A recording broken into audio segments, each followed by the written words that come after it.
Okay, this is going to be a Lefty Fire Hardened Hickory for my oldest son Joe. Has a nice narrow kind of a speed limb design that I've been making. And I'm going to put it on that back set jig and clamp it with heat to get it to bend, and then I'm going to flip the clamps around. And it's supposed to be really windy, 25 miles an hour today, and it's also going to be a chance of spotty rain here and there. The clouds are all around us, and the first chance I get, nice day, I believe Saturday, I'll fire harden it. Okay, so you start with the heat gun and you go from the center of the riser, work your way out until the wood gets soft enough to bend down the clamp without putting any stress on it, and then work your way out. And as you get working your way down, when I first put this bow blank on, I try to make sure it's aligned perfectly. And you'll always have the limbs favor one side. All right, if they favor the left, you know, then that's where your shelf will be after it's all done and you're working on the shelf on the left side. If it favors the right and you're a lefty, that's where your shelf will be. This is going to be a lefty bow. Make some buffalo tips on this one. So that'll be interesting too. Hopefully it all works out. You never know until it's done. So that's it. Just wanted to show you how I heat it up and I go out to the end. Always have the clamps behind you so you can go around this way and not have the clamps in your way of heating it up with the heat gun. Okay, now once this is cool, I'm going to flip around and have the clamps hanging down like this here. This way the screws will not be hanging in the fire, because this will be hanging upside down. So all these clamps, one at a time, will be reversed in preparation for fire hardening, you know, the first good day I get. I'm all done for today. I got the clamps reversed. It's all set up for fire hardening, and that's one of the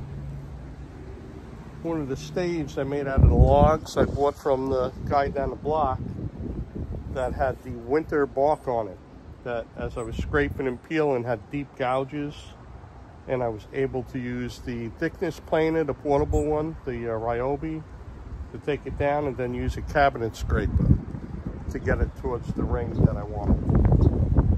Okay, so it looks good, and next is fire hardening. Okay, good afternoon. We're going to fire harden my son Joe's hickory bow today. It's been raining and drizzling all morning, and it finally stopped, and it's actually 1 o'clock. It says 2 o'clock on my outside clock because I never set it back. But we got these new stands that are very sturdy. It's a little windy today, but it should be fine. It's around 1 o'clock. The outside clock still says, you know, 10 to 2 because I never adjusted the clock. But I hate wasting days. It's raining this morning, and what we're going to do is we're going to fire harden his hickory bow today. Okay, so once the coals get going, we'll get going. Yeah, the coals are still catching, but we're going to have a start time.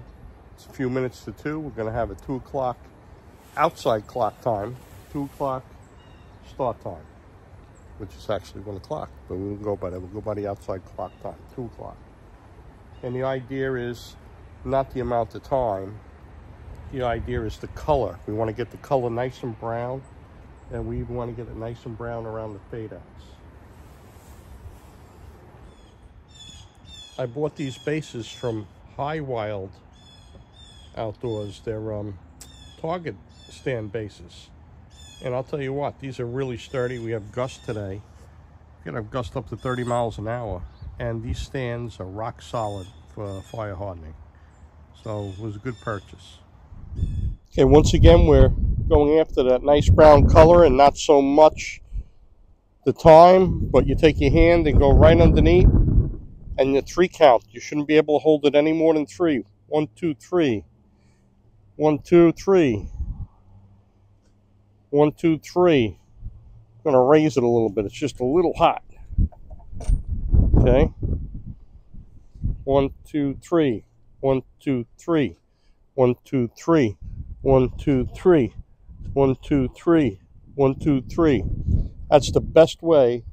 I don't know how Keith Shannon came up with that, but that's the best way to test the proper temperature for the height of the bow and the heat of the coals.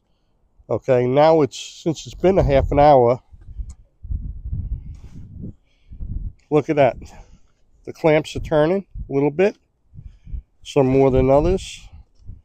They're all turning because the wood in that half an hour has lost moisture and is shrinking, and the fire hardening is starting to take effect. And I'm going to just take a peek underneath. These stands are really great stands. They're super strong. Ever so slight color. It's not even worth me showing you, but it's starting to get an ever so slight color. Okay. And the good thing about the grill is you can move the grill like that. You can twist it to help align with the heat. 3, 1, 2, 3, 1, 2, 3. So a little hot. I'm going to raise it a little bit. A little bit. 1, 2, 3. 1, 2, 3. 1, 2, 3. 1, 2, 3. 1, 2, 3. 1, 2, 3. Okay, that's about the right height. That's it. Okay, we're going to let it go until it starts getting a nice dark brown. And what I did was, you didn't see me do, was because the wind is such high wind that the coals are burning, they're getting ashes. I knocked off a little bit of the ashes. I put a few more coals on top. They're already caught. I mean, the wind's got them going pretty good. And, you know, we're going to keep on checking the ashes, knocking them off. And if we need more coals, we'll add them. We're going to check the clamps. You know, it goes back and forth. It gives you something to do while you're waiting 2 hours to cook the wood or more. And the idea, like I said, is not really a time of 2 hours. It's what it really is that dark brown color. You want to get a nice dark brown color. Like I said, time isn't important, but it's been an hour. And don't be afraid to use this stick, the stick that you got, and knock off the ashes off of the coals. Okay, after an hour, a lot of ashes came off, and I replenished the coals, okay? And the other important thing that you need are these heavy-duty fireplace gloves. And put them on whenever you raise, you know, your fire hardening jig. So just in case it slips or whatever, you don't get burnt. You got it. Okay, so once these coals catch a little, we're going to lower it again. And just keep going. I'm going to show you what the color is now after an hour. From the center, working our way to the end on the right. Okay. We're going to go back from the center, working our way out to the left. All right, we're starting to get a little color, but it's got to go more. We want that nice dark brown color. We're just starting to get a nice dark color underneath. But the coals, we're going to knock some ashes off. Look, we got that stick. We're going to knock some ashes off. We're going to add some coals. And then we're going to let it go a little more, deepen the fire hardening. Okay, let's see what we got underneath here. We'll put the stick over here. Okay, from the center out to the end, and then back to the center again, to the left. Okay, going to add a few more coals, and we'll let it go for a while. Let it go for a while. Went through a whole bag of coals today, and those stands that I just purchased really are worth their weight in gold. We had 35-mile-an-hour gust. I'm telling you, I thought it was going to blow over. Steady as a rock. Steady as a rock. Those are actually used for target stands. So it worked out. I'm going to stop it here, and I'm going to put it over on the table and show you the nice brown color that we got. Like I said, time isn't important, but it went for 2.5 hours in high winds, a little cold. This is what we got. Got browning in the fade outs, not a lot, but we got browning in the fade outs. We got browning in the limbs. Okay, what we're going to do now is hydrate this. Actually wish it was a little more brown, but I think it's good enough. I think we got it.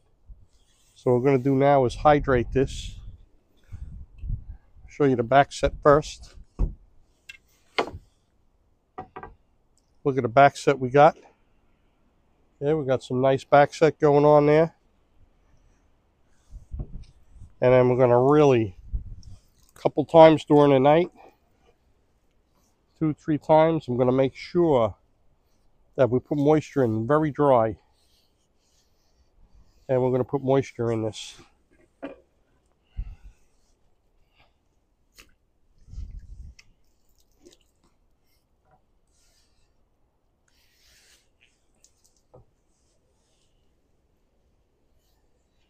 Okay, we're going to do that 2 more times during the night. And next thing we'll do is we're going to finish sanding it. We're going to put a handle on, put some tips on, and we're going to tiller it.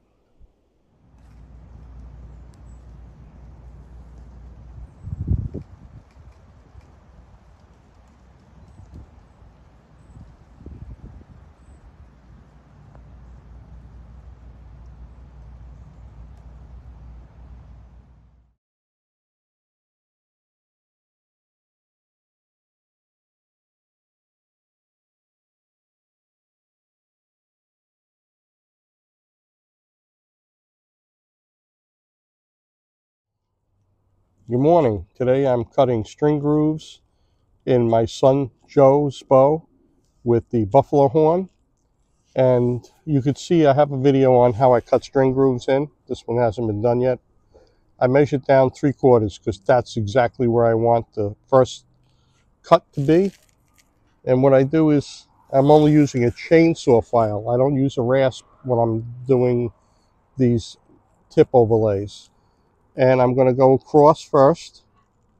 And once I have it the depth I want, and then I'm going to draw from the center of that scallop where it cuts in, I'm going to draw a 45 down.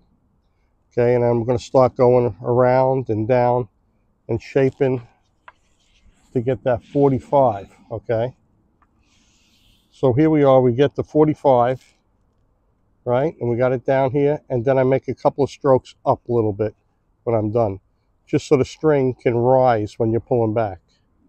All right, so I just go a couple of strokes. Once I got this, the depth, then I go up a little bit, okay, just to lift it up and have a little wiggle room for the string to go up and down. Okay, so that's all. The only difference is from my video is use a chainsaw file, and the first cut should be wherever you want it, straight across, before you draw any 45s. Well, that's what I do. If somebody has a better way, you know, watch everybody's video and pick out what works for you. We're going to start the tillering process. You can see the back set. We want to take the back set out and get the limbs level, or if we can't get them level, a little bit more than level, but we don't want to go too far down. We want them fairly straight to start the tillering process.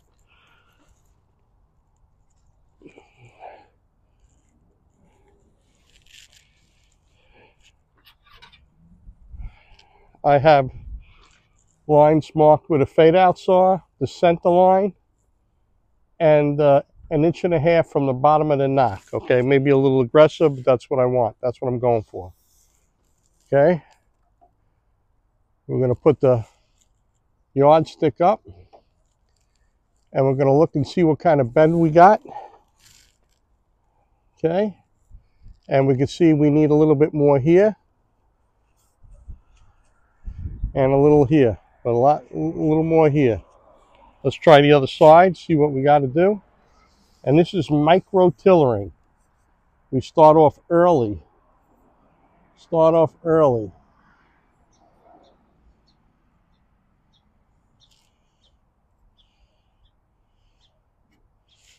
Okay, this is hitting here, so we know we got to take off here quite a bit, okay? I have a T marked just for a top, So we have an idea. Well, the top limb will always be on the right for now. That may change. This is going to be a lefty bow. But for purposes of tillering, I want to keep the one to the right all the time. There's different ways of removing material. You can look at where the pencil marks are and start in the middle and work your way out until the pencil mark disappears. And then do it over and over again and recheck it. And if it takes you a couple of days, it's safe. I'm using a belt sander, and I'm going to be very careful. I have some experience with it. And it's real easy with a belt sander to lay the limb down sideways or just chew through too much material. So the safe way is to sand it out. Okay, or use a cabinet scraper if you need a lot of material taken out. But today I'm using the belt. And I could tell right away, just by pulling it down with that loose string, that it's really heavy. And I'm going to go for like a 38-pound bow, 40-pound bow. It's going to be just a 3D bow because my oldest son don't hunt. He likes to shoot the 3D. Okay, this is the second time I marked those high spots. I took them off, and because I know the weight is extremely heavy, I took, and I knew the bottom limb wasn't bending as much, I put 30 strokes on the belt sander and 25 on this one.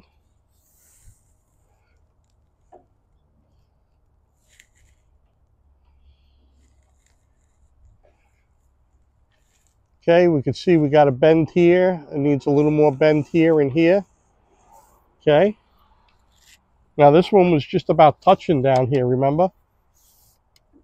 Made sure I took off enough material there. Let's see what it looks like. Okay, look, we got a little space now, a little daylight, but still, from here down, we need more. Okay. So this is a back and forth tillering, and you do a micro tiller with a long string. Just get it.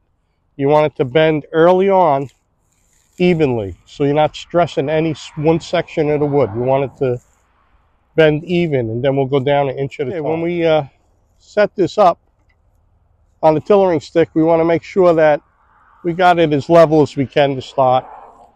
And this will be the third time now that I work this. You know, you saw me, and then I'm going to skip ahead because I'm going to wind up taking hundreds of strokes of material off, and you can watch on all my other videos too exactly how I'm doing it, just like this.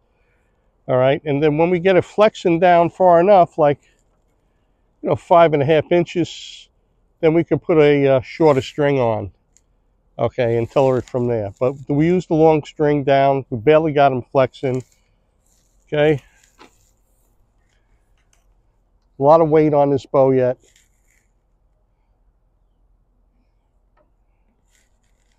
Okay, look what we got here. We got to stand back a little, or else you really can't see that well. You can't see the full picture unless you stand back. Okay, then we got a bigger bend here, and we need more of a bend here. So we need a bigger bend here. Okay.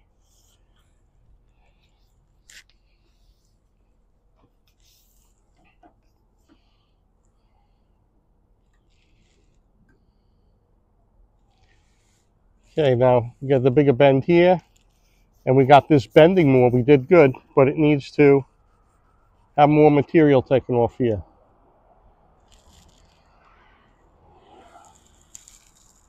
Okay, more down here too. Okay.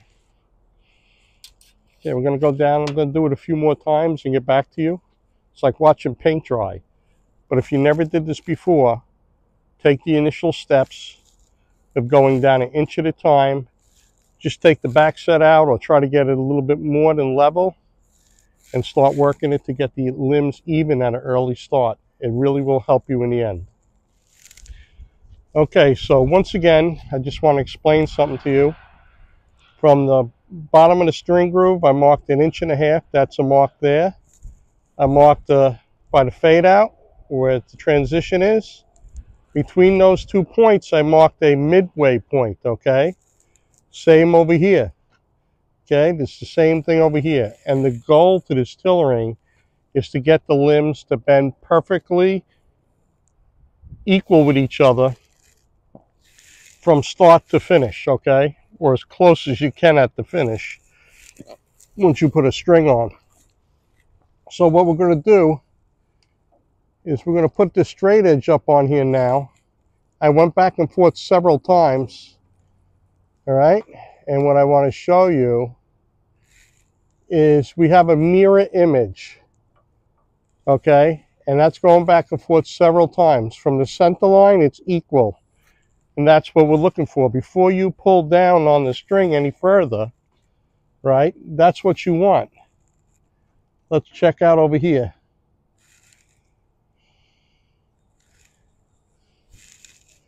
Okay, from that center line, we have that mirror image going on, okay?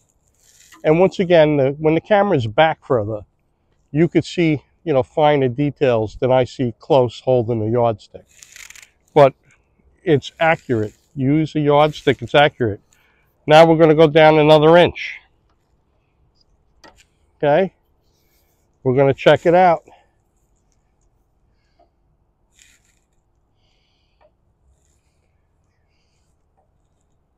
Okay? Let's look. We got that mirror image. Let's check it out over here.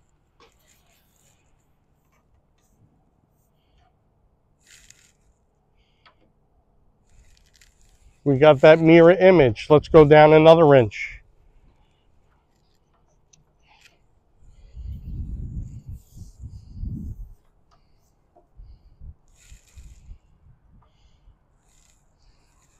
Okay, look at that. We got a beautiful mirror image.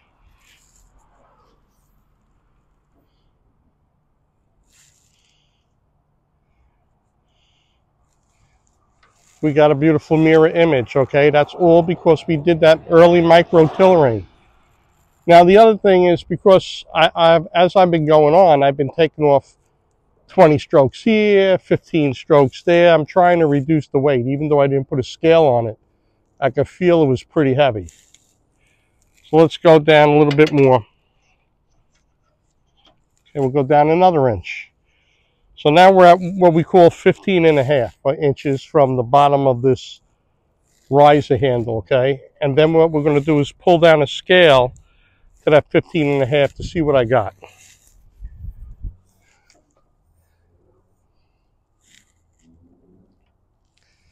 All right, check it out. You see that beautiful mirror image? You see how many inches we're going down, and we're maintaining that nice tiller, okay?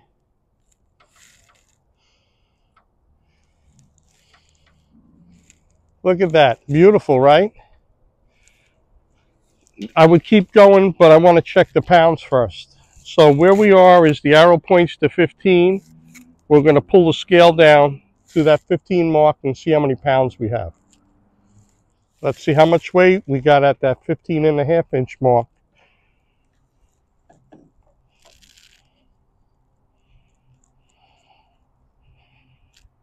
Okay, at 15.5, we got 38.5 pounds. And that's what we're going for. We're actually going for like a 38-pound bow. So what we're going to do at that 15.5 inch mark, I'm going to take off some more material and then we're going to go down. All right, we're going to go down more. Okay, now that we have the limbs flexing a little bit, I took off another 30 strokes off my belt sander. You know, I keep my hand flush, flat like this, and I go back and forth, and you have to make sure that both sides are even. And what I do now at this point is I'll round the edges a little bit. They say you don't have to, but I want to make sure that there's no lifts or anything. And I'm doing that on the belly and the back.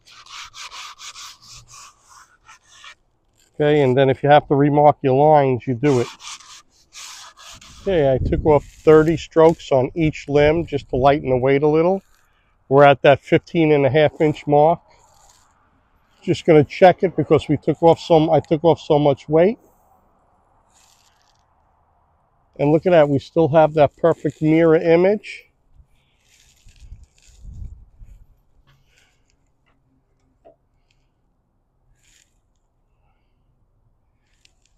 We still got that perfect mirror image. And look, the limbs really aren't bending that much. If you went to put a string on it, it's you know, like a 4-inch string maybe, not even. Not even, okay? So let's see what weight we got now. See how much 30 strokes took off at that 15.5-inch mark.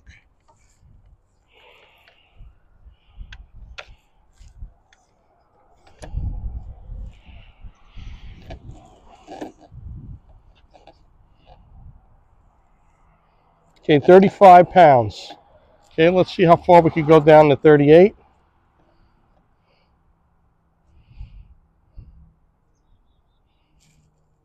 Okay, we could go down another inch to 16.5 for that 38.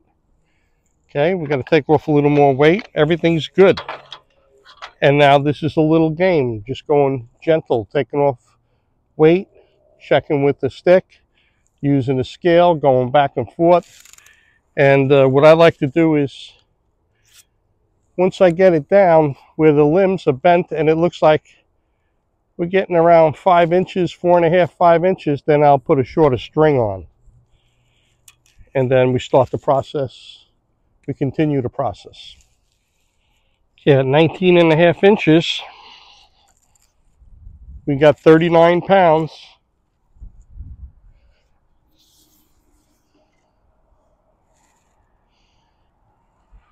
And we got a beautiful mirror image here.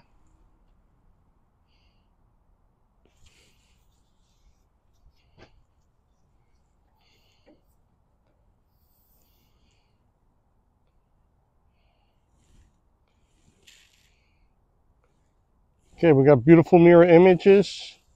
And let's see what it would look like if we put a shorter string on.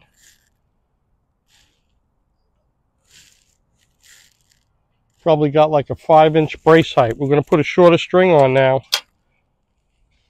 Okay, we have a string on it now with a 5 3/8 inch brace height. Okay, 5 3/8 inch brace height.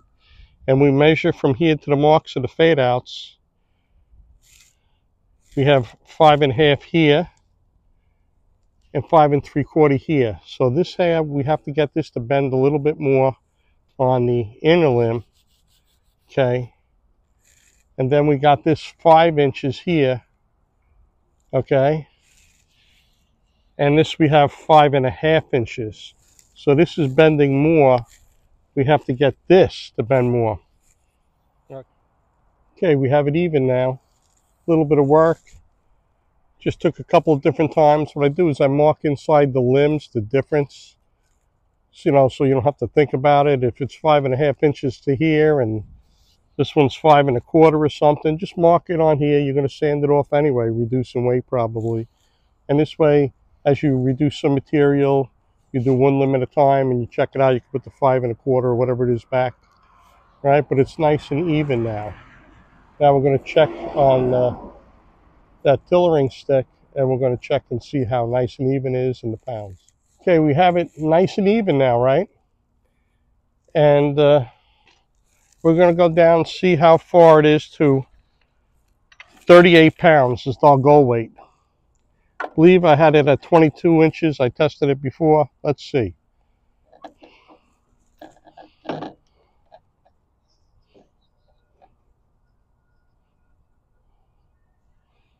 £39 at 22 inches, okay? Let's just check the bend out quick. And you don't want to leave this too long. Okay, just going to check it quick and put it down.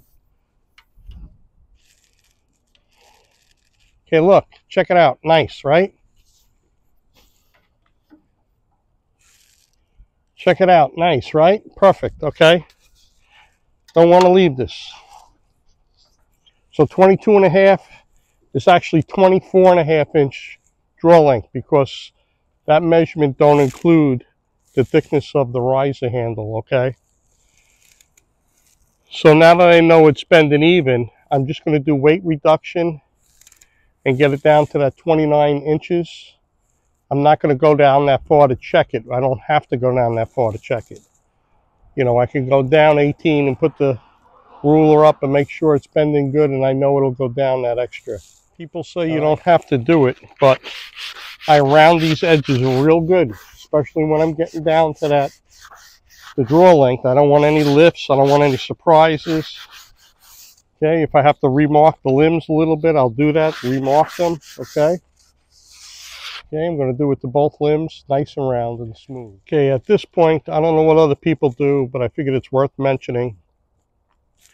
As you bend the limbs to string the bow and gently slide the string up into it, whatever I use here, so far I use just antler, and this is buffalo horn.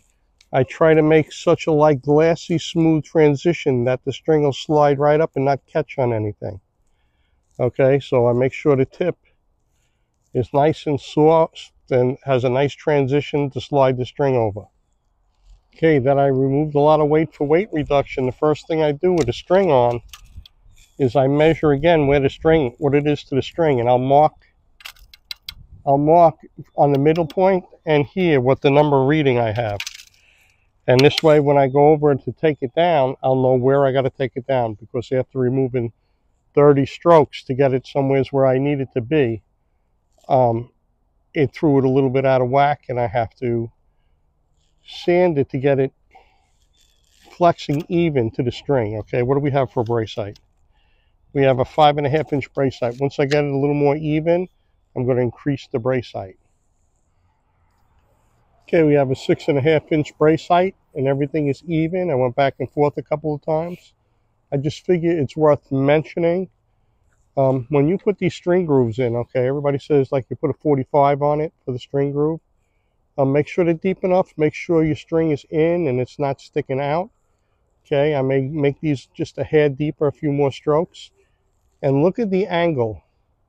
If you're not comfortable with the angle and you think it should go maybe a little bit more, you can. A few strokes, okay? But this is basically the 45, and the only thing I'm going to do on this here, maybe when I take the string off again for whatever adjustment I have to make, I may make a couple of strokes deeper. And this is the bottom limb, what I'm calling the bottom for now. And just a couple of strokes on each one, just to make it a little bit, it's flush, I could just feel a little bit. Okay. We're going to put it on and check it out. Just 19.5 just to check it.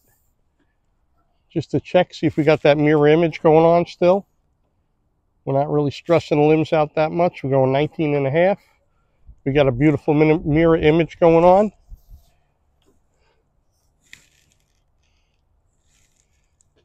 Okay, let's just check this a little bit here. Okay, we got beautiful mirror image going on. And now what I'm going to do is we're going to pull this right up, and we're going to go down and see how much weight we got. Okay, we're going to pull it down and see what we can reach for 38. I have to go to 29 inches. I want around 38 or so. Could be a little less even. It's going to be a 3D bow. But we want around 38 at 29 inches. And 29 inches on this would read 27. Okay, so 27 is actually 29 inches when you add the 2 inches for the riser. Okay, here we go. We're going to check the weight.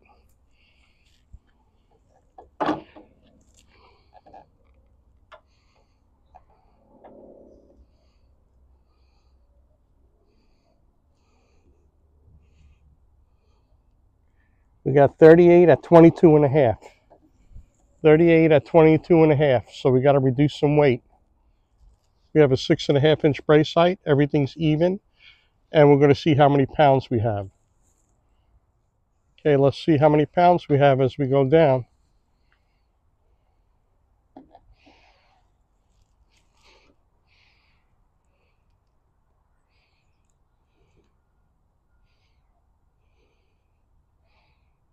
Okay, we got 39 pounds at 24.5 inches. So we have to go down a little more weight.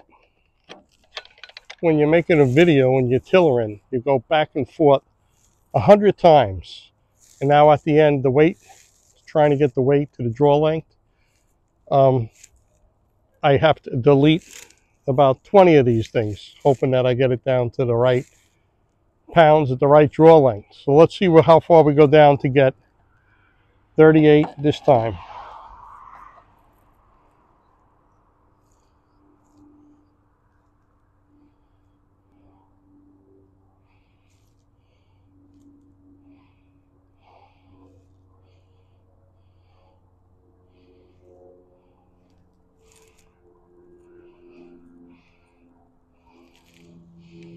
Okay, we got it at 29.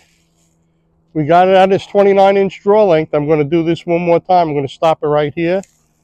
Going to let it sit. We're going to go one more time, but I think I got it at its draw length. Once I go get the string down to this black mark from the top of the riser, that's his 29-inch draw length.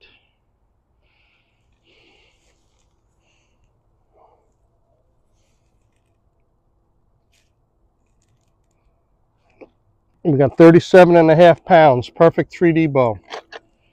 Okay.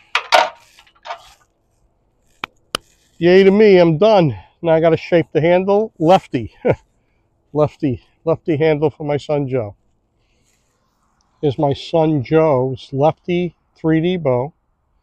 Okay. I can't shoot lefty for anything but left. There we go, right?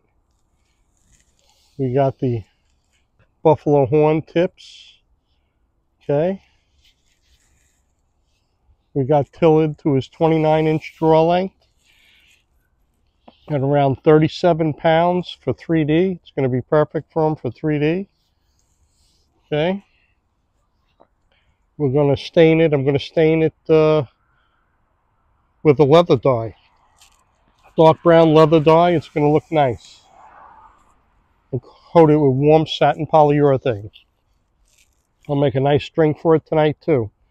So that's the end of this video, because it's going to be a couple weeks probably before my son comes over and gets a chance to shoot this. So that's the end of this video. My son's fire hardened Lefty 3D bow. Okay, came out really nice. This happens to be one of the staves that I got from the neighbor down the block. And I was trying to learn how to peel off the winter wood, and I wound up using a draw knife, and I had some gouges pulling it off. I bought a Ryobi planer, power planer, and I planed it down, and then I used a cabinet scraper to get it to a growth ring. Well, as you can see, I got it to that growth ring because it didn't break, and it's very nice. But you have to watch my video on how to take winter bark off by steaming it.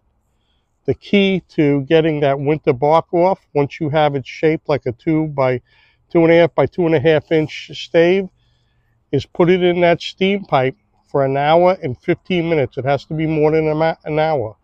An hour and 15 minutes, and you're able then to peel off that bark just like it was in the spring. It's amazing, okay? But this one here was taken down by hand and brought down to a growth ring. Okay, every day you wake up is a good day. Get out and shoot. Watch my other videos on Barebow Joe.